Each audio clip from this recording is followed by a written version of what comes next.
In today's presentation, I will look at a technique to improve upon the basic Golden Cross strategy.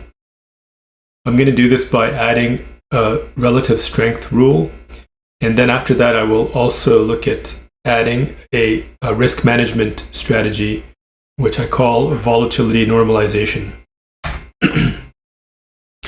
So to recap what the Golden Cross is, it's basically when the 50-day moving average of a stock is above its 200-day moving average, then you want to be long the stock, you want to buy the stock. And when it drops below the 200-day, when the 50-day drops below the 200, then you sell, or you go to cash. What is relative strength?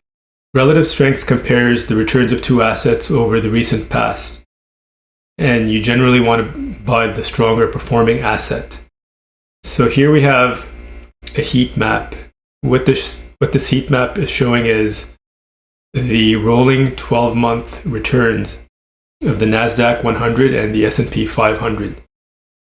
And what you can see from here is that there are periods when the NASDAQ is stronger than the S&P, which means that it's darker green.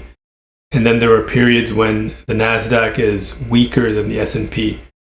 So the dark red spots. So this is a period of extreme relative weakness, and this is a period of extreme relative strength. And all throughout this area as well. This is a heat map that's going back 4 years. And the idea that I want to look at is when the NASDAQ 100 has a darker color than the S&P 500, then there might be a likelihood that the NASDAQ will have positive performance in the following month. And vice versa, when the NASDAQ has darker red performance than the S&P, that it might have a negative performance in the following month.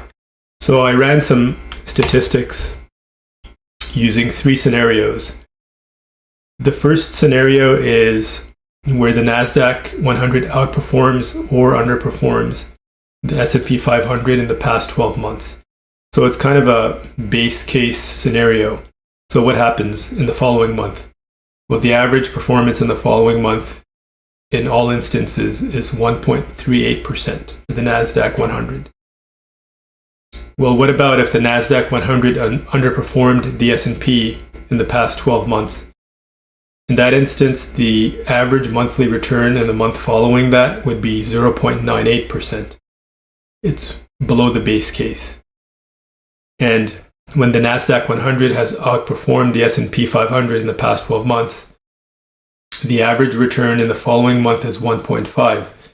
So we can see that in this scenario, it's greater than the base case, and during the underperformance in the trailing 12 months, it's less than the base case. So there's clearly kind of a serial correlation or momentum effect at play here. For the purposes of our strategy, we don't use the 12-month trailing rule. We're going to use this rule as I describe in this equation, which is a little faster moving. So basically what it says is if the close of the NASDAQ divided by its own moving average, 60-day moving average, is greater than the S&P 500 divided by its own 60-day moving average, then you want to be long NASDAQ.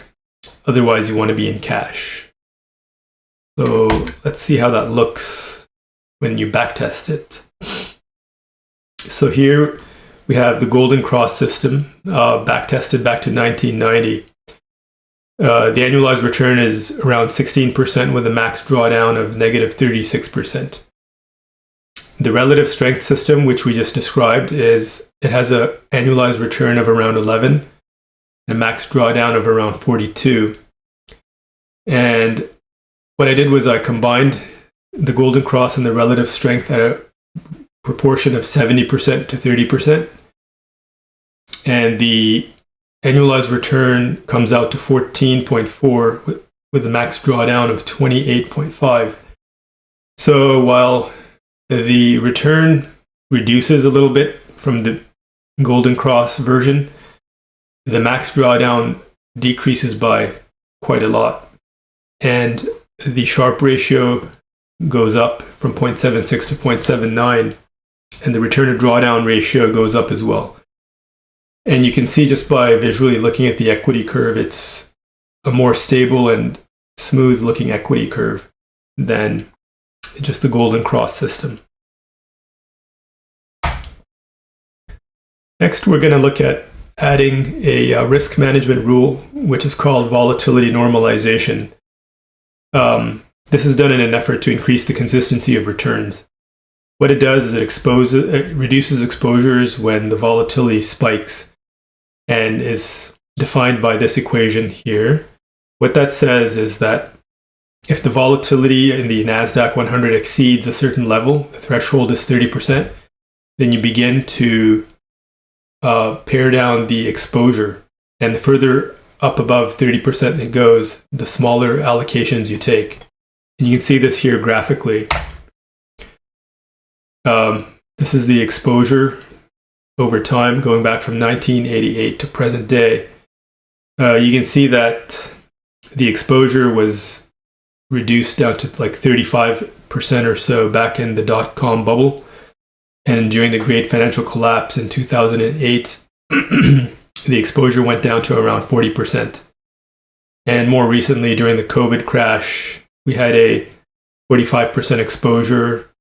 And in 2022, we had some volatility there for tech stocks for the NASDAQ, and we had like a 75% reduction.